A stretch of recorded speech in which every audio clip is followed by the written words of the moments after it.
अस्सलाम वालेकुम। Class 10th exercise 2.7 इंशाल्लाह सारी कवर करेंगे। इससे पहले वाली भी सारी कवर हो चुकी हैं, आप वो भी देखें, वो भी पसंद आएंगे और आने वाले टाइम में भी इंशाल्लाह सारी हो जाएंगी। तो अगर आप चैनल सब्सक्राइब करेंगे तो हर एक वीडियो का नोटिफिकेशन आपको मिलता रहेगा।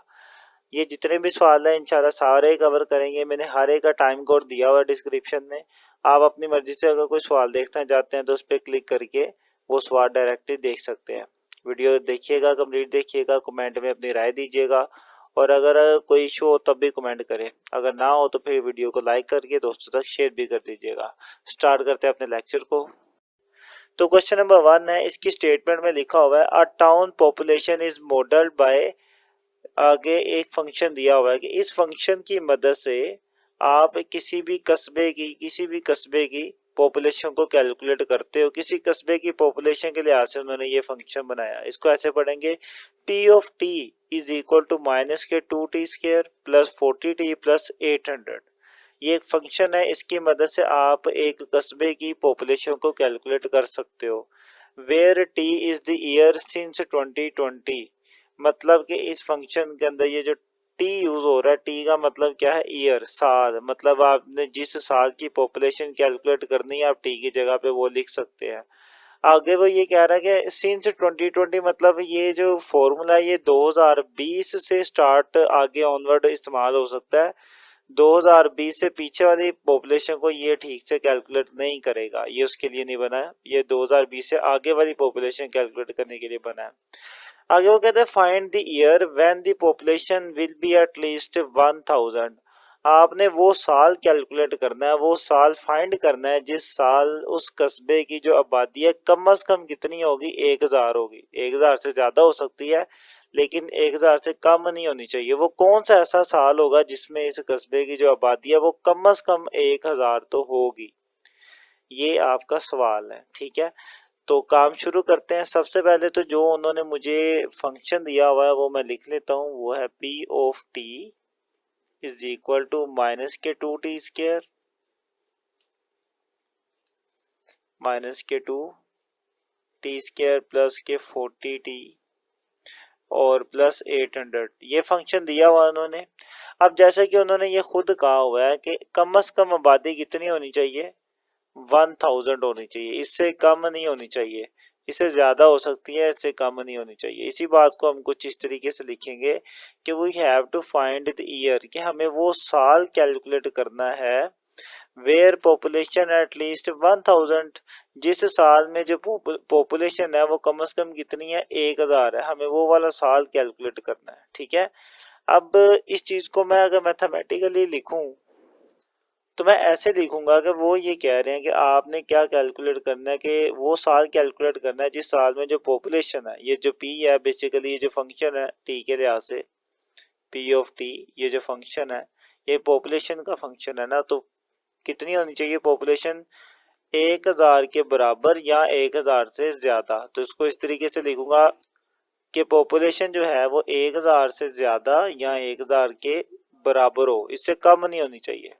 ठीक है, तो ये चीज थी, गिवन कंडीशन थी जो उसने बताई थी, उसी को मैंने इस तरीके से मैथमेटिकल फॉर्म में लिख लिया।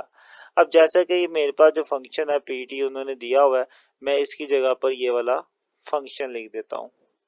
तो यहाँ पर आ जाएगा minus 2t minus k 2t square plus k 40t और प्लस के 800 ग्रेटर देन इक्वल टू 1000।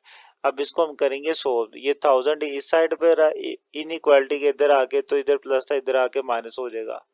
तो minus k 2t square as it is plus k 40t भी एज इट इज प्लस 800, ये प्लस था इधर आके हो जाएगा माइनस, और inequality as it is रहेगी, यहाँ पे बच गया 0।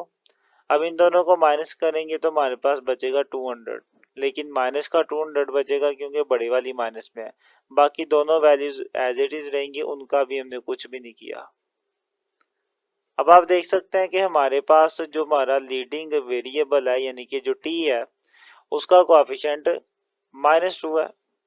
अब इसको मैं प्लस करने के लिए मैं क्या करता हूँ, मैं इसमें से -2 कॉमन ले लेता हूँ। मैं पूरी वैल्यू में से देखें तो 2 कॉमन लिया जा सकता है क्योंकि 2 के टेबल में 2 भी आ जाएगा, 40 भी आ जाएगा और 200 भी आ जाएगा। तो मैं खाली 2 कॉमन लेने के बजाय माइनस भी ले लेता हूँ ताकि टी के साथ माइनस वाली कोई वैल्यू रहे ही ना। तो मैं -2 लूंगा कॉमन, अंदर क्या बचेगा, -2 कॉमन चला गया, अंदर बच गया टी स्क्वायर। माइनस कॉमन लेने की वजह से यहाँ पे अलामत बदल जाएगी, ये प्लस थी तो ये माइनस हो जाएगी। अब 2 टू द 4, ये 0 एज इट इज आ गया और टी भी एज इट इज आ गया। फिर माइनस चूंकि कॉमन लिया हुआ है तो ये माइनस प्लस हो जाएगा और 2 1 द 2 हो गया, बाकी दोनों 0 एज इट इज। आप ऐसे भी कर सकते हैं या यूं भी कह सकते हैं कि 2 का टेबल 100 तक पढ़े तो 200 आता, तो यहाँ पे 100 आ गया। आगे आपके पास ये एज इट इज। अब ये जो -2 है इस साइड पर आके ये डिवाइड हो जाएगा, तो यहाँ बचेगा मेरे पास टी स्क्वायर माइनस के 20t प्लस के 100। यहाँ पे ये मल्टीप्लाई था, इधर आके ये डिवाइड हो जाएगा, 0 डिवाइडेड बाय -2। अब यहाँ पर एक बड़ी इंपॉर्टेंट चीज़ है जो बच्चे गलती भी करेंगे। देखिए जब भी माइनस वाली वैल्यू इनइक्वालिटी के इधर आके डिवाइड होती है तो इनइक्वालिटी का साइन चेंज हो जाता है, यानी कि इसकी डायरेक्शन चेंज हो जाएगी। पहले ये इधर था तो अब ये इधर हो जाएगा, ये ध्यान में रखें। जब भी माइनस वाली वैल्यू मल्टीप्लाई हो या डिवाइड हो इनइक्वालिटी का साइन चेंज हो जाता है, ये ध्यान में रख लें आप। चलें जी, तो अब 0 के नीचे डिवाइड होके ये सारी वैल्यू 0 ही हो जाएगी। 0 के नीचे जो भी डिवाइड हो कोई फर्क नहीं पड़ता, प्लस 100 एज इट इज। तो यहाँ पे आपके पास 0 ही बच गया। अब इसकी हम मिड टर्म ब्रेक कर सकते हैं, तो यहाँ पे 100 है, 100 को इसके कोएफिशिएंट से मल्टीप्लाई किया तो 100 ही आ गया।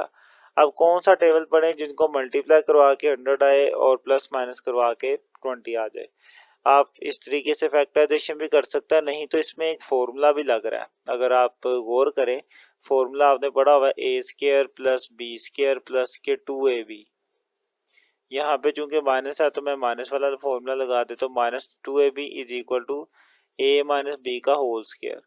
मैं बिल्कुल ये वाला फॉर्मूला यहाँ पे अप्लाई कर सकता हूँ, अभी मैं करके दिखाता हूँ। जैसे पहले मुझे चाहिए a का स्क्वायर, तो वो पहले बना हुआ है t का स्क्वायर, तो t का स्क्वायर एज इट इज रहेगा। फिर b का स्क्वायर, अब मैं 100 को लिख सकता हूँ स्क्वायर की शक्ल में, तो यहाँ पे अब मैं 100 लिखूंगा। 100 का स्क्वायर क्या होता है 10, 10 का स्क्वायर आ गया। आगे है माइनस के 2ab, मैं भी लिखूंगा -2। a की जगह पर आएगी पहली वैल्यू वो t है तो t आ जाएगी, और b की जगह पर आएगी दूसरी वैल्यू वो 10 है तो 10 आ जाएगी। अब इसको देखेंगे कि ऊपर वाली वैल्यू बनती है, 2 और 10 मल्टीप्लाई होकर 20 हो जाएगा और साथ में t आ जाएगा, तो 20t ऊपर भी 20t मौजूद है, तो मतलब बिल्कुल वही चीज़ है। t स्क्वायर ये हो गया, 10 का स्क्वायर 100 हो गया और 20 इस फॉर्म में लिखा गया। तो सेम वही चीज़ है ऊपर वाली, बस अब फॉर्मूले की शक्ल में लिखा गया। और जैसा कि फॉर्मूला क्लोज हो रहा है a माइनस बी का होल स्क्वायर, तो ये भी क्लोज कैसे होगा, a की जगह t माइनस b की जगह पर 10, तो a माइनस बी का होल स्क्वायर हो गया लेस देन इक्वल टू 0। अब यहाँ पर देखें कि किसी भी रकम कोई भी रियल वैल्यू आ जाए, जब उसका स्क्वायर लिया जाता है ना तो वो कभी भी नेगेटिव नहीं आता। मतलब कोई भी वैल्यू आ जाए, -2 का जब मैं स्क्वायर लूंगा तो देखिए क्या आएगा, +4 आएगा। -1 का भी स्क्वायर लूंगा तो +1 आएगा। अगर मैं +1 का भी स्क्वायर लेता हूँ तब भी +1 आता है, +2 का स्क्वायर लेता हूँ तब भी +2 ही आता है। मतलब कोई भी आपके पास नंबर आ जाए, जब उसका स्क्वायर ऊपर आ जाता है तो वो वैल्यू हमेशा क्या होती है, पॉजिटिव होती है, कभी भी नेगेटिव नहीं हो सकती। तो जब कोई वैल्यू नेगेटिव हो ही नहीं सकती तो वो 0 से छोटी भी नहीं हो सकती। अब ये जो हमारी इनइक्वालिटी है हमें ये क्या बता रही है कि ये वाली जो वैल्यू है ये 0 से छोटी है या 0 के बराबर है। अब 0 से छोटी तो हो नहीं सकती, तो फिर क्या बचा, यानी कि ये 0 के बराबर हो सकती है लेकिन छोटी नहीं हो सकती। छोटी क्यों नहीं हो सकती, क्योंकि इसके ऊपर क्या है, स्क्वायर है। चूंकि ये छोटी हो नहीं सकती तो इससे फिर हम छोटी वाला साइन भी खत्म कर देंगे, सिर्फ क्या लिखेंगे, इक्वल का साइन लिखेंगे। अब ये सारी बातें पहले हम यहाँ पे लिख देते हैं, बाद में मैं यहाँ पे इक्वल का निशान लगाऊंगा। यही बात हमने लिख दी, a square is always positive, कि स्क्वायर हमेशा पॉजिटिव होता है। So it is less than और equal to 0 only when it equal to 0। मतलब ये जो लेस देन और इक्वल टू वाला साइन है ये सिर्फ आपको उसी वक्त ये पॉसिबल है कि ये जब सारी वैल्यू क्या हो जाएगी, 0 के इक्वल हो जाएगी। मतलब वही बात है जो मैंने आपको कही कि ये सारी वैल्यू जो है वो कभी भी 0 से छोटी तो हो नहीं सकती, लेकिन जीरो के बराबर हो सकती है। छोटी क्यों नहीं हो सकती? वो स्केयर की वजह से नहीं हो सकती। स्केयर कभी भी नेगेटिव वैल्यू नहीं लेके आता, जब नेगेटिव नहीं आएगी तो जीरो से छोटी नहीं होगी। हाँ लेकिन जीरो आ सकता है, अगर टी की जगह पर 10 आ जाए तो जीरो तो ये हो सकता है। तो इसका मतलब क्या हुआ कि इसे हम इक्वल टू जीरो लिख सकते हैं इस तरीके से कि टी माइनस के 10 का जो स्केयर है उसे मैं इक्वल टू अब लिखूंगा सिर्फ जीरो, क्योंकि लेस देन तो हो नहीं सकता, सिर्फ क्या बचा, इक्वल बचा। अब स्केयर खत्म करने के लिए आप इसके ऊपर अंडर रूट ले सकते हैं, यहाँ भी अंडर रूट ले लिया, इधर भी अंडर रूट, स्केयर से कैंसिल हो गया तो हमारे पास बच गया जी t minus 10 is equal to zero. Zero का अंडर रूट जीरो ही होता है। अब ये -10 है, उस साइड पे जाके ये +10 हो जाएगा, तो t इज इक्वल टू 10। यहाँ से t क्या था? t का मतलब था ईयर, साल। ये उसने खुद बताया हुआ है कि ईयर का जो t है वो किसको रिप्रेजेंट कर रहा है? ईयर को रिप्रेजेंट कर रहा है। तो इसका मतलब ये हुआ कि t की वैल्यू मेरे पास क्या आई? 10 आई। 10 का मतलब है कि 10 साल आई। तो 10 साल बाद उस कस्बे की जो आबादी होगी वो कम से कम 1000 तक होगी। 1000 से ज़्यादा भी हो सकती है लेकिन 1000 होगी। अब ये जो मैं बात कर रहा हूँ कि 10 साल बाद, अब ये 10 साल बाद कहाँ से शुरू हो रहे हैं? 2020 से शुरू हो रहे हैं। उसने कहा था कि 2020 से ये फंक्शन है, तो 2020 से मजीद आगे 10 साल बाद वो टाइम आएगा कि जब इस कस्बे की आबादी जो है वो 1000 हो जाएगी या 1000 से ज़्यादा हो जाएगी। अब 2020 से मजीद आगे 10 साल जमा करूंगा तो क्या हो जाएगा? 2030 आ जाएगा। तो मतलब कि 2030 वो साल होगा जिसके अंदर हमारे कस्बे की जो आबादी है वो 1000 या 1000 से ज़्यादा हो जाएगी। अब इन्हीं सारी बातों को हम लिखेंगे। Since T is the year after 2020, जैसा कि उसने कहा था कि जो टाइम है, जो टी है, वो कौन से साल है? 2020 के बाद वाले साल है। तो लिहाजा मेरे पास जो ईयर होंगे, जो मेरे साल होंगे, वो कैसे निकलेंगे मेरे पास? 2020 से आगे मजीद ये 10 साल में जमा कर दूंगा तो मेरे पास आ जाएगा जी 2030। तो 2030 वो साल होगा जब उस कस्बे की जो आबादी है या तो 1000 होगी या 1000 से ज्यादा होगी। इसी बात को हमने लिख दिया कि population will be 1000, population will be 1000 only in 2030, कि 2030 में सिर्फ 2030 ही वो साल होगा जिसमें इसकी आबादी जो है वो कम से कम 1000 होगी या 1000 से ज़्यादा होगी। उम्मीद है कि आप समझे होंगे कि ये सारा सवाल हमने कैसे किया। थोड़ा सा आप कह लें कि लेंथी है, 10 मिनट लग गए हमें ये करने में, लेकिन इसमें कोई मुश्किल काम नहीं है, काफ़ी आसान सी बातें हैं। इसको आप एक बार भी ज़ुबानी कर लेंगे तो आपको आने वाले काफ़ी सवाल खुद ब खुद ही सोल्व कर लेंगे आप। मूव करते हैं क्वेश्चन नंबर 2 की तरफ। जी क्वेश्चन नंबर 2 है, इसमें वो कहता है कि a company model its profit be in thousand of rupees by the equation, कि एक कंपनी ने अपना हजारों रुपए का जो प्रॉफिट है, मुनाफा है, उसको इस एक इक्वेशन की मदद से या इस फंक्शन की मदद से उन्होंने उसको कैलकुलेट करना होता है, या इस फंक्शन में उन्होंने अपने प्रॉफिट को डाला हुआ है। Where x is the price per item in rupees, इस फंक्शन के अंदर ये जो x है वो किसको रिप्रेजेंट कर रहा है? प्राइस को रिप्रेजेंट कर रहा है पर आइटम की, मतलब वो जो भी चीज बेच रहा है उस चीज की प्राइस कितनी है, उसका एक यूनिट बेचने की क्या प्राइस है। Find the price that gives maximum profit, आपने ये बताना है कि वो जो प्रोडक्ट सेल कर रहे हैं उसकी मैक्सिमम, ज़्यादा से ज़्यादा हम कितने पैसे रखें, कितनी उसकी प्राइस रखें कि हमें उसका प्रॉफिट भी क्या है, मैक्सिमम आए। तो हम कितने को उस प्रॉफिट की प्राइस रखें कि हमें प्रॉफिट क्या है, मैक्सिमम आए। ठीक है, तो हमें अपना मैक्सिमम प्रॉफिट फाइंड आउट करना है। करते हैं काम। सबसे पहले तो जो फंक्शन दिया मैं वो लिख लेता हूँ। वो है मेरे पास p of x is equal to minus के 5x स्क्र प्लस के 150x और माइनस के 1000। अब वो जो चीज़ बेच रहे हैं उस चीज़ को बेचने पर उनको जो प्रॉफिट होता है वो ये फंक्शन बताएगा। अब आपने ये बताना है कि वो चीज़ हम कितने की बेचें कि हमें मैक्सिमम प्रॉफिट हो। ये सवाल है कि कितने की आखिर बेचें कि हमें जो प्रॉफिट है वो ज़्यादा से ज़्यादा हो। तो काम शुरू करते हैं। सबसे पहले तो जो चीज़ उन्होंने बताई है हमें कि जो पी है इसके अंदर वो बेसिकली किसको रिप्रेजेंट कर रहा है, प्रॉफिट को। और प्रॉफिट भी किसके अंदर है, हज़ारों रुपए में है प्रॉफिट उनका। आगे जी एक्स किसको रिप्रेजेंट कर रहा है इसके अंदर, प्राइस पर यूनिट की, एक यूनिट की प्राइस को रिप्रेजेंट कर रहा है। मतलब जो भी वो चीज बेच रहे हैं वो एक बेचेंगे तो कितने कितना उनको कितने की वो बेचेंगे, उसकी क्या प्राइस होगी, एक्स वो रिप्रेजेंट कर रहा है, एक चीज की प्राइस रिप्रेजेंट कर रहा है। चलें शुरू करते हैं अपना काम। To find maximum profit we use vertex formula. तो मैक्सिमम प्रॉफिट फाइंड करने के लिए हम वर्टेक्स फॉर्मूला इस्तेमाल करेंगे। अब इसका मतलब क्या है पहले तो आप ये समझे। आप देख सकते हैं कि ये जो फंक्शन है ये एक क्वाड्रेटिक फंक्शन है, इसमें एक्स स्केयर वाली वैल्यू आ रही है, मैक्सिमम पावर स्केयर हो तो वो क्वाड्रेटिक बन जाता है। और क्वाड्रेटिक का जो ग्राफ होता है वो आपके पास क्या आता है, एक पैराबोला आता है। तो इसका भी ग्राफ क्या आएगा, एक पैराबोला आएगा आपके पास। इस तरह की मान ले कि आपके पास एक पैराबोला आ गई। अब ये जो पैराबोला है ये किसको रिप्रेजेंट कर रही होगी, आपके प्रॉफिट को। आपने कैलकुलेट करना है, प्रॉफिट को नहीं रिप्रेजेंट कर रही बेसिकली। ये जो पैराबोला है ये दोनों चीजें ही आपको बताएगी, प्रॉफिट भी बताएगी, सेल भी बताएगी कि पैसों के लिहाज से कितनी सेल हो रही है। अब ये जो एक्स है ये किसको रिप्रेजेंट कर रहा है, प्राइस पर यूनिट की, कि एक चीज बेचेंगे तो कितना उसकी कीमत कितनी होगी। अब ये जो x है बेसिकली ये x एक्सिस पर मौजूद होगी इसकी वैल्यूज। हमें ये देखना है कि x एक्सिस पर ऐसी कौन सी वैल्यू होगी जिस पर जो प्रॉफिट है मेरा वो क्या है, मैक्सिमम आए।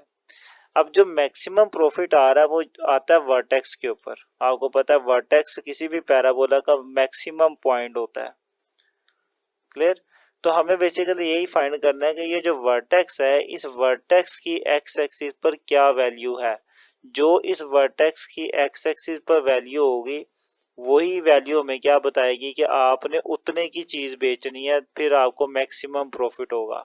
क्योंकि वर्टेक्स आपको बताएगा मैक्सिमम प्रॉफिट, और वर्टेक्स की जो वैल्यू एक्स एक्सिस पर होगी वही आपको बता देगी कि आपकी वो चीज कितने की आपको सेल करनी चाहिए। अब वर्टेक्स का जो होता है, जो वर्टेक्स के जो कोऑर्डिनेट होते हैं, आपने जो पीछे वाली एक्सरसाइज पढ़ी है उनके अंदर हम वर्टेक्स के कोऑर्डिनेट को कहते थे एच और के। ठीक है, यहाँ पर मैं एच को एच नहीं बल्कि एक्स ही कह दूंगा, और के जो है वाई को रिप्रेजेंट कर रहा है तो हम यहाँ पर वाई ही लिख देंगे।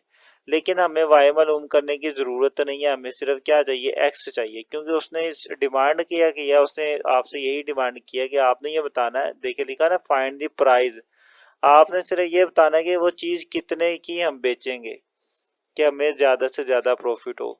तो कितने की बेचेंगे ज्यादा से ज्यादा प्रॉफिट हो वो एक्स वाली वैल्यू है, और एक्स वाली वैल्यू कहाँ पर है, एक्स एक्सिस पर है। तो चूंकि हमें सिर्फ बेचने वाली प्राइस मालूम करनी है और वो एक्स एक्सिस पर मौजूद है तो हम भी किसकी वैल्यू फाइंड करेंगे, सिर्फ एक्स कोऑर्डिनेट की करेंगे, वाई की जरूरत ही नहीं है हमें मालूम करने की। और वर्टेक्स के ये जो एक्स और वाई कंपोनेंट होते थे इसको फाइंड करने का जो पुराना तरीका था जो पीछे वाली एक्सरसाइज में हमने किया था, हम ये करते थे कि हम अपने इस क्वाड्रेटिक फंक्शन की क्या करते थे, इसको कंप्लीटिंग स्केयर की मदद से सोल्व करते थे। और फिर इस तरह की एक इक्वेशन बनती थी एक्स माइनस एच का स्केयर प्लस के, इसके साथ फिर इसको कंपेयर करके एच और के की वैल्यू फाइंड करते थे। आप बिल्कुल उसको अप्लाई कर सकते हो, लेकिन एक शॉर्टकट है हमारे पास और वो आपकी बुक में खुद दिया हुआ है इसलिए मैं अप्लाई कर रहा हूँ। वो ये है कि आप ये जो वर्टेक्स है ये जो एक्स कंपोनेंट है उसको डायरेक्टली कैलकुलेट कर सकते हो इस फॉर्मूले से, x is equal to minus के बी डिवाइडेड बाय 2a। इस फॉर्मूले की मदद से आप डायरेक्टली अपने वर्टेक्स का जो एक्स कंपोनेंट है उसको कैलकुलेट कर सकते हो। अब हम a और b की वैल्यूज पुट कर देंगे तो हमारा जवाब आ जाएगा। अब a और b की वैल्यूज कहाँ से आती हैं, हमारे इसी क्वाड्रेटिक फंक्शन से आती हैं। आपको पता है कि a किसको रिप्रेजेंट करता है, एक्स स्केयर का कोएफिशिएंट वो -5 है तो -5 आ जाएगा। और जो b है वो किसको रिप्रेजेंट करता है, x के कोऑर्डिनेट कोएफिशिएंट को, तो x का कोएफिशिएंट है 150 तो यहाँ पर 150 आ जाएगा। अब इन वैल्यूज को पुट कर देते हैं तो x is equal to minus b की जगह पर आ जाएगा 150 divided by 2 as it is, a की जगह पर आ जाएगा -5। x इज इक्वल टू ऊपर है माइनस के 150 एज इट इज रहेगा, डिवाइडेड बाय नीचे मल्टीप्लाई हो गया -10 हो जाएगा। और जब आप इनको डिवाइड करेंगे माइनस से माइनस कैंसल, 150 10 पे डिवाइड करेंगे तो 15 आ जाएगा 15। मतलब आप 15 रुपए की वो चीज़ बेचेंगे तो आपको जो प्रॉफिट है वो क्या आएगा, मैक्सिमम आएगा। ठीक है, तो मतलब कि मेरे इस वर्टेक्स की जो मैक्सिमम वैल्यू आ रही थी एक्स एक्सिस पर वो कितनी आ रही है, 15 आ रही है। तो 15 रुपए की जब वो चीज़ बिकेगी तो आपका प्रॉफिट क्या होगा, मैक्सिमम होगा। उम्मीद है कि आप समझे होंगे। अब इस चीज़ को हम लिख भी देते हैं कि प्रॉफिट विल मैक्सिमम, के प्रॉफिट ज़्यादा से ज़्यादा तब होगा when price per item is 15 rupees, के जब एक आइटम की जो प्राइस है वो 15 रुपये होगी। उम्मीद है कि आप समझे होंगे यहाँ तक हमने ये कैसे किया। कहीं पे इशू है आप ज़रूर कमेंट करें, ना आए तब भी कमेंट करके बताएं। तो ये क्वेश्चन नंबर 2 हो गया। मूव करते हैं क्वेश्चन नंबर 3 की तरफ। जी, क्वेश्चन नंबर 3 है, इसमें लिखा हुआ है a toy car rolls down an incline and cover a distance given by the equation, के कार है जो कि ऊपर से नीचे किसी इंक्लाइंड सरफेस है, किसी ढलवान से ऊपर से नीचे आती है और कुछ डिस्टेंस कवर करती है। वो जो डिस्टेंस उन्होंने कवर किया है वो आप इस फंक्शन की मदद से कैलकुलेट कर सकते हैं। ये आपको बता देगा कि उस कार ने कितने मीटर डिस्टेंस कवर किया। अब इस फंक्शन के अंदर ये जो t है वो क्या बता रहा है, वे t is the time in second. t basically आपको टाइम बता रहा है और टाइम भी किसके अंदर बताएगा, सेकंड्स के अंदर बताएगा। फाइंड द टाइम, आपने वो टाइम मालूम करना है when the car has travelled a distance 12.5 metre. आपने ये बताना है कि इतना डिस्टेंस कवर करने के लिए इस कार को कितना टाइम लगेगा। ठीक है, तो ये चीज़ आपने बतानी है कि ये डिस्टेंस कवर करने के लिए 12.5 मीटर डिस्टेंस कवर करने के लिए इस कार को कितना टाइम लगेगा। तो सबसे पहली चीज़ जो उन्होंने मुझे दी हुई है वो मेरा फंक्शन है। फंक्शन है हमारे पास d is equal to time का स्केयर माइनस के 0.5 t। उसके बाद अगर बात की जाए तो टाइम हमें ये कैलकुलेट करना है, और एक और चीज़ उन्होंने हमें बताई हुई है कि डिस्टेंस कितना कवर हो रहा है। तो d की वैल्यू भी दी हुई है, d उन्होंने बताया हुआ है 12.5 मीटर, इतना मेरा डिस्टेंस कवर होगा। और मुझे क्या मालूम करना है, मुझे मालूम करना है टाइम को, कि कितना टाइम लगेगा। अब आते हैं अपने सॉल्यूशन की तरफ। बेसिकली हम क्या करेंगे, ये जो d की वैल्यू दी हुई है इसी d की वैल्यू को हम d की जगह पे लिख देंगे तो हमारे पास टाइम की वैल्यू आ जाएगी। तो ऐसे ही कुछ करूँगा मैं, तो मैं यहाँ पे लिखता हूँ सिंस मतलब जैसा कि हमें पता है d किसके बराबर है, टी स्केयर माइनस के 0.5 t के। मैं इसके अंदर d की वैल्यू पुट कर देता हूँ। Put d is equal to 12.5, तो d की जगह पर ये आ जाएगा, तो यहाँ पे आ जाएगा 12.5। d की जगह पर d की वैल्यू आ गई, बाकी सारी रकम आपके पास एज इट इज रहेगी। Is equal to t square minus के 0.5 t। अब इसको सोल्व करते हैं, तो उसके लिए मैं यूं कर लेता हूँ, ये 12.5 को भी इक्वल के इधर ले आता हूँ। तो यहाँ पे आके टी स्केयर माइनस के 0.5 t एज इट इज, ये प्लस का था इधर आके हो जाएगा माइनस के 12.5 इज इक्वल टू 0। अच्छा, 0 मैं यहाँ लिख रहा हूँ, बेसिकली मैं यहाँ भी लिख सकता हूँ, ये उधर चला गया तो यहाँ बच गया 0। अब ये 0 यहाँ लिखने की बजाय आप इधर भी लिख सकते हो, है तो बराबर 0 के, तो जहाँ मर्जी लिखकर आप ये बता सकते हो कि ये 0 के बराबर है। चले जी, अब ये आपके पास एक क्वाड्रेटिक इक्वेशन बन चुकी है, इसको क्वाड्रेटिक इक्वेशन के तौर पर ही सोल्व करेंगे। लेकिन अभी इसमें एक मसला है कि पॉइंट आ रहा है, तो इस पॉइंट को ख़त्म करने के लिए मैं इसे 2 से मल्टीप्लाई कर देता हूँ। अब मैं 2 से क्यों कर रहा हूँ, क्योंकि 2 जो होता है ना, जैसे ये 0.5 है, 0.5 जब ये 2 से मल्टीप्लाई होता है ना तो ये 1 बन जाता है। और ये जो 12.5 है ये भी जब 2 से मल्टीप्लाई होगा तो क्या बन जाएगा, 25 बन जाएगा। तो इस तरीके से पॉइंट खत्म हो जाएगा और मेरी वैल्यू जो है वो सिंपल हो जाएगी। तो मैं यहाँ पे लिखता हूँ मल्टीप्लाई बोथ साइड बाय 2, कि दोनों तरफ 2 के साथ मल्टीप्लाई करने से अब ये जो टी स्केयर है 2 से मल्टीप्लाई होगा तो 2t स्केयर हो जाएगा, माइनस ये 0.52 से मल्टीप्लाई होकर 1 हो जाएगा। तो सिंपल मैं ऐसे क्या लिखूंगा, 1t। अब 1 लिखना जरूरी नहीं होता, आपको पता है, सिंपल t भी लिखूंगा तो इसका मतलब यही है कि इसके शुरू में 1 मौजूद है। और जब ये भी 2 से मल्टीप्लाई होगा तो ये हो जाएगा हमारे पास 25 इज इक्वल टू 0। अब इसकी जो फैक्टराइजेशन है वो तो मिड टर्म ब्रेक करके नहीं होगी, हमें इस पे क्वाड्रेटिक फॉर्मूला अप्लाई करना पड़ेगा। क्वाड्रेटिक फॉर्मूला आपने पढ़ा हुआ है, x is equal to minus b plus minus under root b square minus के 4ac और डिवाइडेड बाय 2a। अब इसके अंदर आप देख सकते हैं, अच्छा यहाँ पे सबसे पहले अगर यहाँ पे कोएफिशिएंट जो है वो t यूज हो रहा है तो हमें भी यहाँ पर t लिखना चाहिए, x नहीं लिखना चाहिए, तो ये t के बराबर होगा। और दूसरी चीज a b c की जो वैल्यूज है वो इसके अंदर से हम ढूंढ के लिख देते हैं। मैं फॉर्मूले को थोड़ा सा नीचे कर देता हूँ ताकि ज्यादा मैस क्रिएट ना हो। चलें अब मैं इसमें से ए बी सी की वैल्यूज देखते हैं। ए हमारे पास होता है स्केयर वाला कोएफिशिएंट, वो है 2। बी होता है हमारे पास सिंपल स्केयर के बगैर वाले कोएफिशिएंट, वो टी के साथ क्या है 1 है तो -1 आएगा, माइनस हो तो वो भी आता है। और सी होता है कांस्टेंट जिसके साथ कोई वेरिएबल ना हो तो माइनस का 25 आ जाएगा। अब ये सारी वैल्यूज पुट कर देते हैं इसके अंदर, तो t is equal to minus b की जगह पर -1 आ गया, plus minus under root b की जगह पर -1 आ गया, ऊपर स्केयर है, देन -4 ए की जगह पर आ जाएगा 2 और सी की जगह पर आ जाएगा माइनस के 25 डिवाइडेड बाय 2 और ए की जगह पर आ जाएगा हमारे पास 2 आ जाएगा। t is equal to minus से माइनस मल्टीप्लाई होकर प्लस हो जाएगा, +1 हो जाएगा, प्लस माइनस अंडर रूट, अब माइनस का स्क्वायर प्लस हो जाएगा और 1 का स्क्वायर 1 हो जाएगा। अब ये तीनों मल्टीप्लाई हो रहे हैं तो माइनस माइनस मल्टीप्लाई होकर प्लस हो जाएगा और 25 2 से मल्टीप्लाई होकर 50 हो जाएगा और 50 जब 4 से मल्टीप्लाई होगा तो वो 200 आएगा आपका जवाब, डिवाइडेड बाय 2 टू द 4 हो जाएगा। t is equal to 1 as it is plus minus under root, इनको जमा करेंगे तो 201 आ जाएगा, डिवाइडेड बाय 4।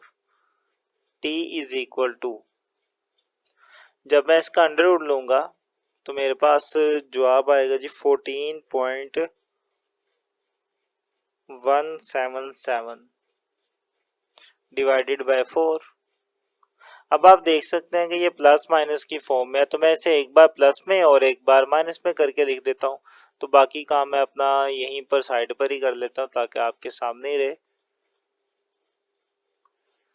सेपरेट कर लेते हैं इसे, तो t is equal to 1 plus 14.177 divided by 2 divided by 2, एक ये हो गया। उसके बाद फिर इसी को ही हम माइनस में भी लिखेंगे, t is equal to 1 minus, देखिए अब मैं माइनस के साथ लिखूंगा 1 minus 14.177 divided by 2, t is equal to, ये दोनों प्लस हो रहे हैं, प्लस हो के ये हो जाएगा 15.177 डिवाइडेड बाय 2। अच्छा डिवाइडेड बाय ये 4 था तो हमें 4 लिखना चाहिए, यहाँ भी 4 आएगा और यहाँ भी 4 आएगा, इधर भी 4 आएगा। अब इनको 4 पे डिवाइड करेंगे तो आपके पास फाइनली जो आएगा वो आ जाएगा 3.79 सेकेंड। अब इनकी बारी है, t इज इक्वल टू, जब आप इन्हें माइनस करेंगे तो आपके पास जवाब आएगा माइनस के 13.177 डिवाइडेड बाय 4 और 4 पर जब आप डिवाइड करेंगे तो आपके पास जवाब आ जाएगा माइनस के 3.929 सेकेंड। ठीक है, अब दो टाइम आए आपके पास। टाइम देखिए कभी भी नेगेटिव नहीं होता, तो लिहाजा ये वाला जवाब तो मेरा बिल्कुल गलत है, ये पॉसिबल ही नहीं है कि टाइम कभी नेगेटिव हो। तो फिर कौन सा टाइम बचा, ये वाला, तो मतलब यही वो टाइम है इस जिस टाइम के अंदर आपकी ये जो गाड़ी है कितना डिस्टेंस कवर कर लेगी, 12.5 मीटर डिस्टेंस कवर कर लेगी। ठीक है, तो मैं इसी बात को अब यहाँ पे लिख देता हूँ। पहले तो मैं इसको लिखता हूँ कि ये पॉसिबल नहीं है, नॉट पॉसिबल। कि ये तो पॉसिबल नहीं है नेगेटिव, ठीक है, नेगेटिव टाइम पॉसिबल नहीं है। तो लिहाजा ये मेरा चूंकि जवाब है, तो इसी के मुताबिक मैंने नीचे बात लिख दी कि a toy car traveled 12.5 metre after 3.79 second, के इतने सेकंड्स के बाद जो कार है वो इतना डिस्टेंस कवर कर लेगी। यही आपका जवाब है। उम्मीद है कि आप ये सवाल भी समझ चुके होंगे। ये था आपका क्वेश्चन नंबर 3। मूव करते हैं क्वेश्चन नंबर 4 की तरफ। तो क्वेश्चन नंबर 4 है, इसमें वो कहता है कि a ball height in metre after t second is, कि मतलब कुछ टाइम गुजरता है, टाइम को वो टी के साथ रिप्रेजेंट कर रहा है और वो टाइम सेकंड के अंदर है। वो कहता है कि एक बाल की अगर आपने हाइट मालूम करनी है कुछ सेकंड्स के बाद, तो आप इस फंक्शन की मदद से उसकी हाइट कैलकुलेट कर सकते हो। मतलब जितना भी टाइम गुजरा है आप टाइम की जगह पर लिख दो, आपके पास उसकी हाइट आ जाएगी। आगे वो कहता है for what time interval is the ball at least 20 metre above the ground. आपने बताना है वो कौन सा टाइम का इंटरवल होगा, मतलब किस टाइम के दौरान जो बॉल है जमीन से 20 मीटर ऊपर होगी। बॉल की जो हाइट है जमीन से वो कितनी होगी, 20 मीटर। वो कौन सा ऐसा टाइम होगा जिस दौरान बॉल की जो हाइट है वो 20 मीटर होगी। एटलीस्ट उन्होंने कहा कम से कम 20 मीटर हो, ज़्यादा भी हो सकती है लेकिन 20 से कम नहीं होनी चाहिए। तो अब जो चीज़ें उन्होंने दी हुई हैं मैं पहले लिख लेता हूँ। फंक्शन दिया हुआ उन्होंने मुझे, h of t is equal to h of t is equal to minus के 40 स्क्वायर प्लस के 24 टी। और उन्होंने बता दिया कि आपकी जो हाइट है कम से कम 20 मीटर या फिर इससे ऊपर होनी चाहिए। मतलब जो हाइट है वो क्या हो, 20 मीटर यानी कि 20 के बराबर हो या इससे ज़्यादा हो। तो हाइट किसके बराबर होगी, या तो 20 मीटर के बराबर होगी या फिर इससे ज़्यादा होगी। ठीक है, तो अब मैं इन दोनों को यूज़ करता हूँ। जैसा कि उन्होंने मुझे हाइट दी हुई है 20 है, तो मैं इसकी वैल्यू को एच की जगह पे लिख देता हूँ। तो फिर मेरे पास फंक्शन यूँ बनेगा, तो यहाँ पे चूंकि एच लिखा हुआ है, एच की ये वाली वैल्यू है, इसकी जगह पे ये आ जाएगा। ठीक है, तो ये बन जाएगा तकरीबन माइनस के 40 स्क्वायर प्लस के 24 टी, आगे इनइक्वालिटी आ जाएगी 20।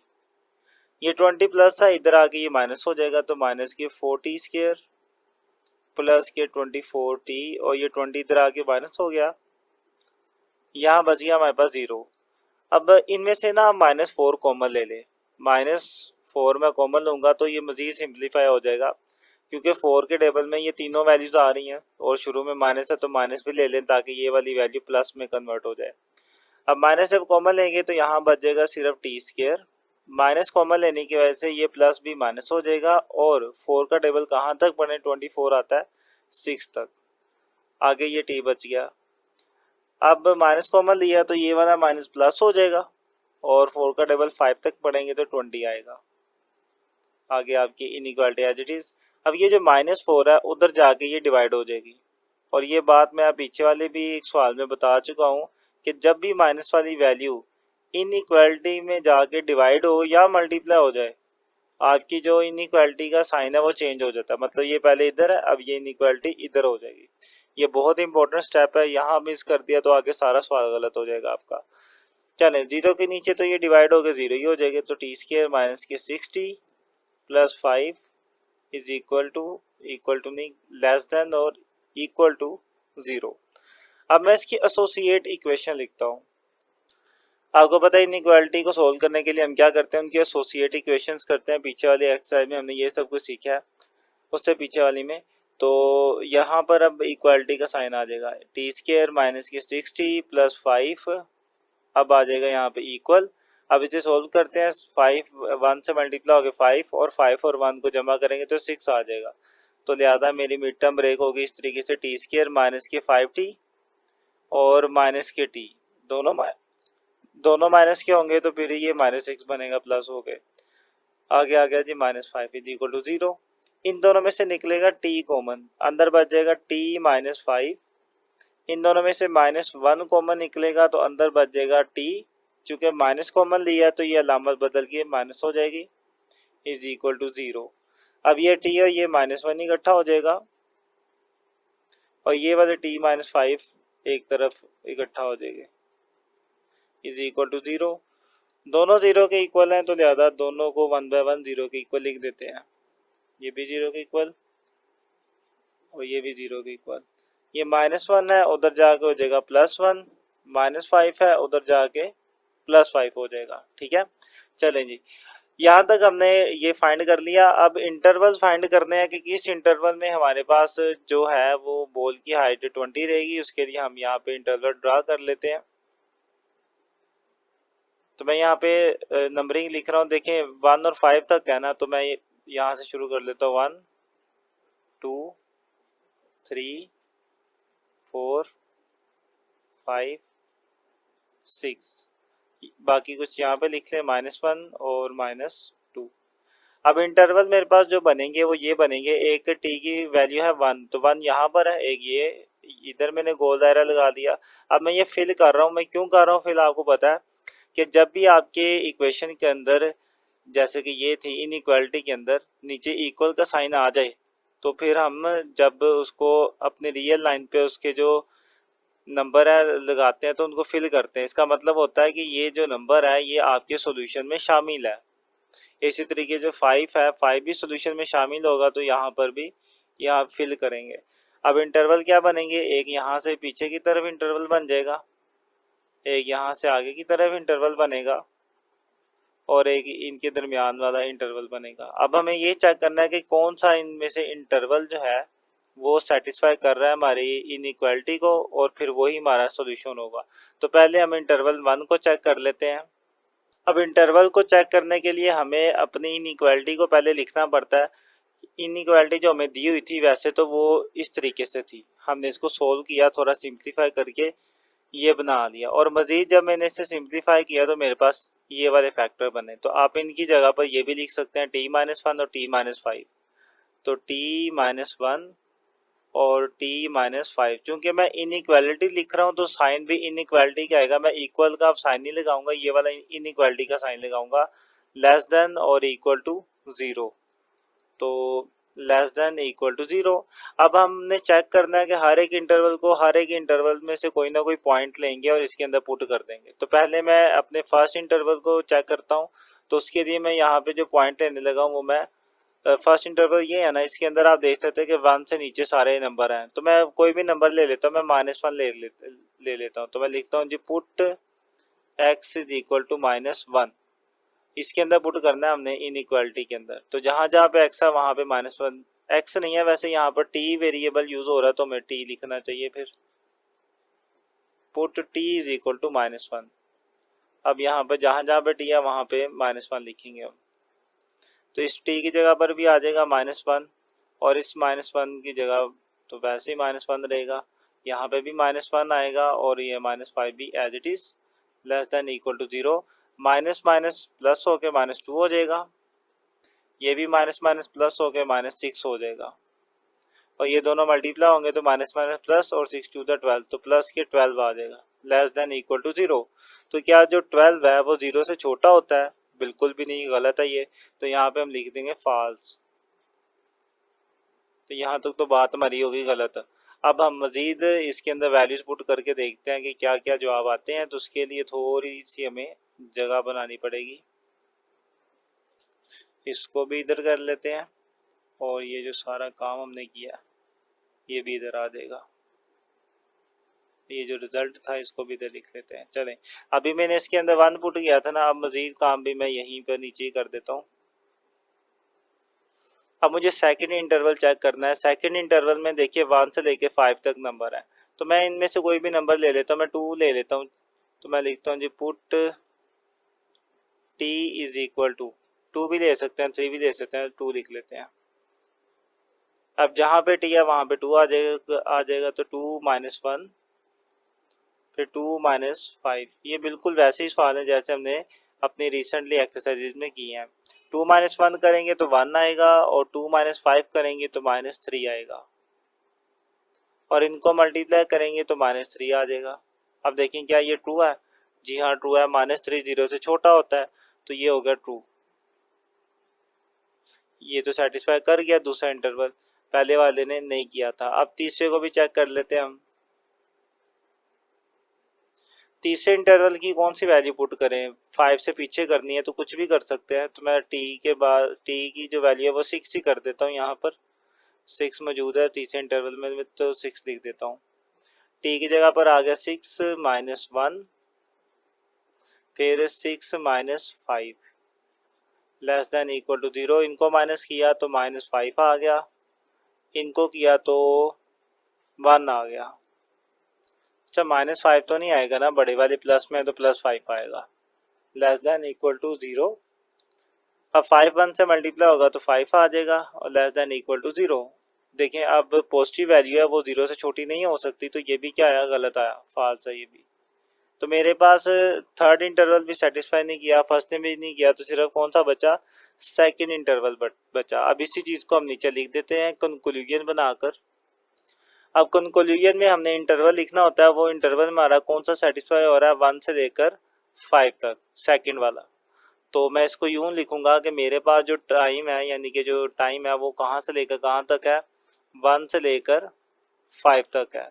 अब चूंकि 1 और 5 खुद भी शामिल है इसके सॉल्यूशन में, क्योंकि आपकी इनइक्वालिटी के अंदर आप देख सकते हैं कि नीचे इक्वल का निशान था, जब वो होता है तो फिर इसके ये जो फैक्टर्स आते हैं, जो सॉल्यूशन आता है, ये खुद भी शामिल होता है। तो लिहाजा 1 और 5 खुद शामिल है, तो इनके साथ मैं इस तरीके से क्लोज इंटरवल वाली ब्रैकेट लगाऊंगा, स्क्वायर ब्रैकेट। तो मैं यहाँ पे लिख दूंगा कि जो टाइम है वो बिलोंग करेगा 1 और 5 वाले इंटरवल से, मतलब 1 सेकंड से लेकर 5 सेकंड तक वो टाइम है कि जो बॉल की जो हाइट है वो 20 मीटर या इससे ज़्यादा होगी।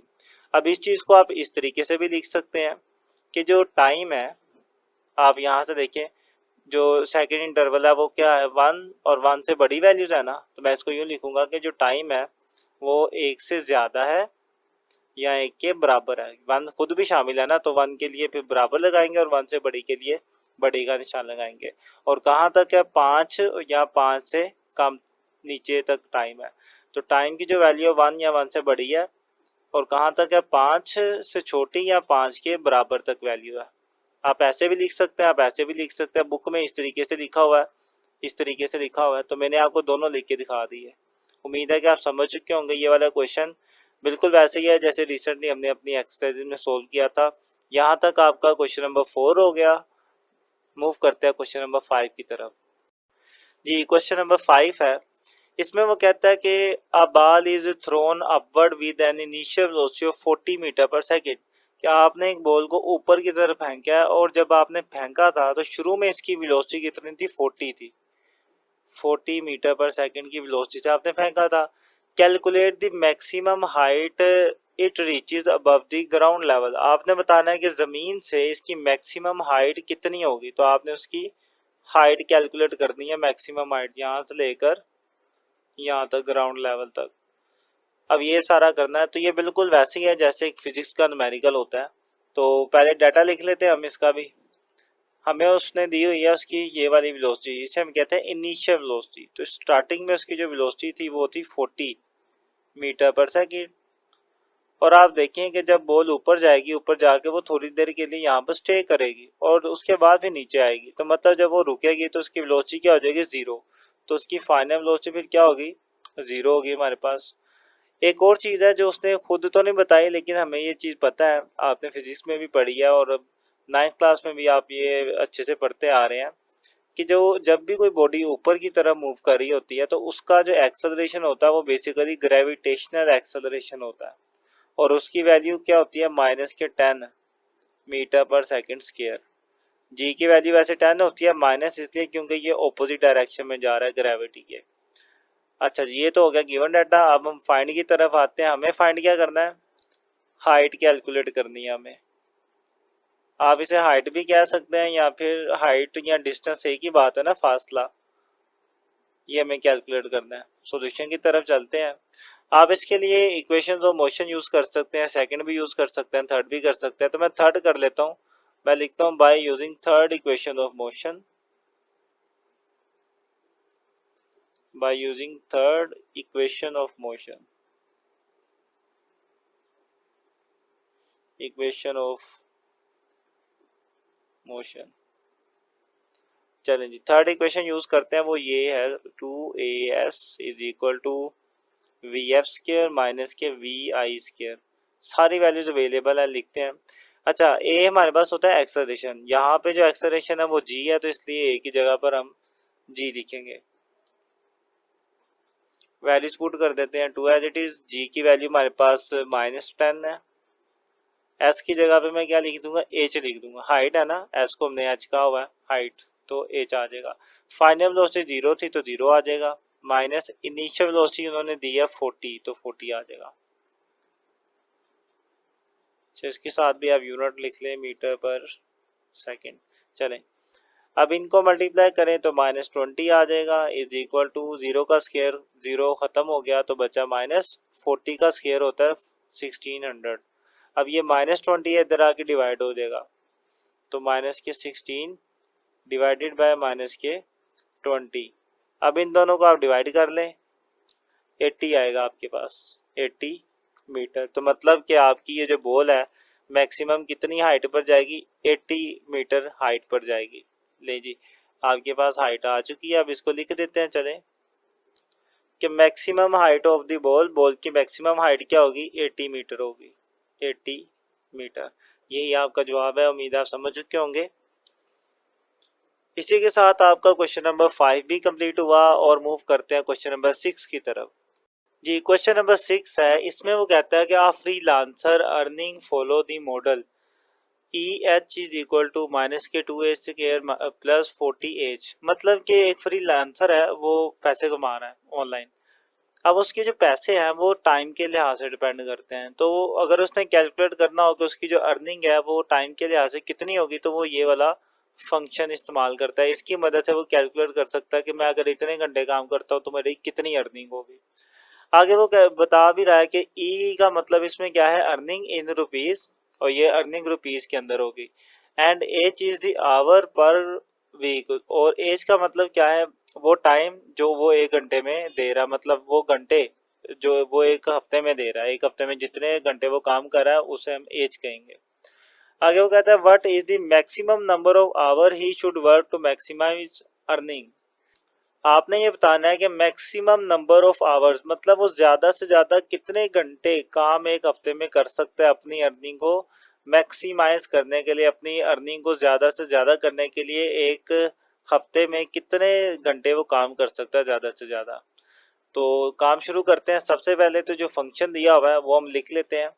फंक्शन है जी हमारे पास E of H is equal to -2h² plus 40h। अब इसके अंदर जो वैल्यूज हैं उनको थोड़ा डिफाइन कर लेते हैं, उनका क्या मतलब है। सबसे पहली चीज ई का मतलब इसमें क्या है, अर्निंग, और वो अर्निंग किस में, रुपीज में। एज का मतलब यहाँ पर क्या है, आवर पर वीक, के 1 हफ्ते में जितने घंटे उसने काम किया, एच का मतलब हुआ यहाँ पर। तो सबसे पहले आप गौर करेंगे ये आपके पास एक क्वाड्रेटिक फंक्शन है। क्वाड्रेटिक फंक्शन में जब ड्रा किया जाता है तो आपके पास क्या आती है, पैराबोला आती है। अब पैराबोला की बिल्कुल जो पीक होती है उसे हम कहते हैं वर्टेक्स, ठीक है।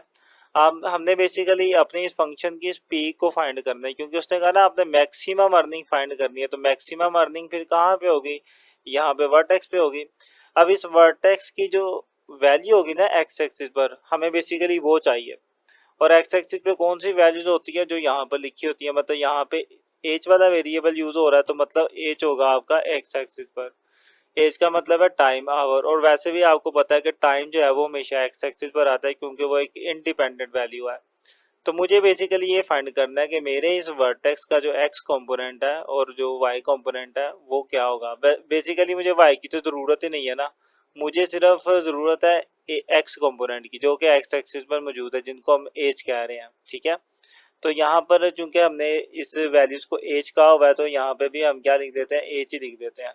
तो मैं सिर्फ और सिर्फ इसका ये वाला एज कंपोनेंट ही फाइंड करूंगा, मुझे इसका वाई की ज़रूरत ही नहीं है, तो वो मैं क्यों करूँ। सिर्फ हम एज फाइंड करेंगे, हमें पता चल जाएगा कि मैक्सिमम कितने घंटे में काम करना है।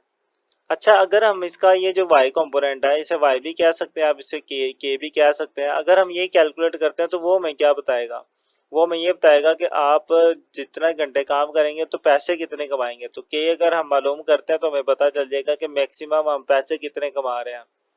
ये उसने पूछा नहीं है, उसने बस ये पूछा कि आप मैक्सिमम कितने घंटे काम करेंगे। तो इसलिए हम सिर्फ घंटे वाला ही काम करेंगे। तो चूंकि वर्टेक्स का मुझे ये वाला एक्स कंपोनेंट मालूम करना है, तो उसके लिए मैं यहाँ पे वर्टेक्स फॉर्मूला लगाऊंगा। इससे पहले भी हम वो यूज़ कर चुके हैं। मैं लिखता हूँ for maximum number of hours using vertex formula. कि मैक्सिमम नंबर ऑफ आवर मालूम करने के लिए हम क्या यूज़ करेंगे, वर्टेक्स फॉर्मूला यूज़ करेंगे। अब वर्टेक्स आपको मैंने रिसेंटली भी बताया था और पीछे वाली एक्सरसाइज में भी हम ये करते थे। वैसे हम वर्टेक्स को इस तरीके से फाइंड आउट करते थे कि जो क्वाड्रेटिक इक्वेशन होती थी ना, हम इसका कंप्लीटिंग स्केयर की मदद से इसको कुछ इस तरीके की इक्वेशन में कन्वर्ट करते थे। ए इंटू एक्स माइनस एच का स्केयर प्लस के, इस तरीके की इक्वेशन में कन्वर्ट करके यहाँ से हम एच और के फाइंड कर लेते। तो वो भी ठीक है, लेकिन हमारे पास एक शॉर्टकट भी है कि हम डायरेक्टली एच को कैलकुलेट कर सकते हैं। वो ये फॉर्मूला है। एच का मतलब है ना इसका ये एक्स कंपोनेंट, ठीक है। और वो ऐसे आएगा एच इज इक्वल टू, ये पीछे वाले भी हमने एक सवाल में यूज़ किया, वही सेम फॉर्मूला है, माइनस के बी ओवर टू ए। ये वर्टेक्स फाइंड करने का फॉर्मूला। वर्टेक्स नहीं आएगा ऐसे, वर्टेक्स का सिर्फ एक कंपोनेंट आएगा एक्स वाला।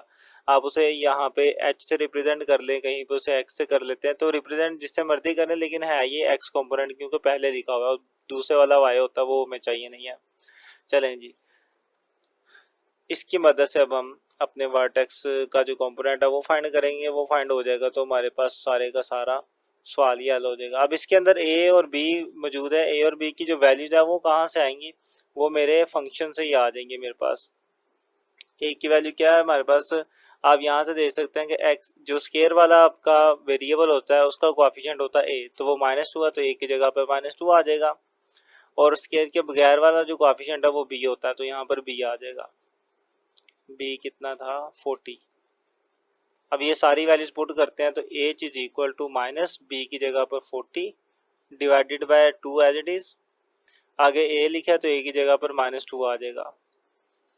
H is equal to -40 divided by -2 to the 4।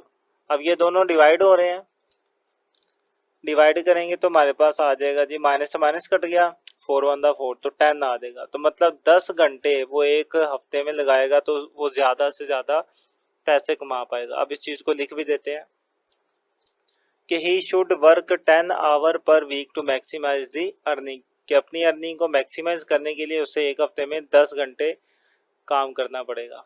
उम्मीद है कि आप समझ चुके हैं ये सारे क्वेश्चन। इसी के साथ आपकी ये वाली एक्सरसाइज भी कंप्लीट होती है। पूरी कोशिश की है कि आपको आसान से आसान मेथड से समझाया जाए, और कहीं पे फिर भी इशू हो तो आप कमेंट करें। अगर समझ आ जाए तब भी हमें कमेंट करके बताएं। और फिर वीडियो को लाइक कर दिया करें, शेयर कर दिया करें। और मज़ीद वीडियोस अगर आप चाहते हैं कि आपको टाइमली मिलती रहें तो आप चैनल को सब्सक्राइब भी कर सकते हैं। मिलते हैं इंशाल्लाह नेक्स्ट वीडियो में, तब तक के लिए अल्लाह हाफिज़।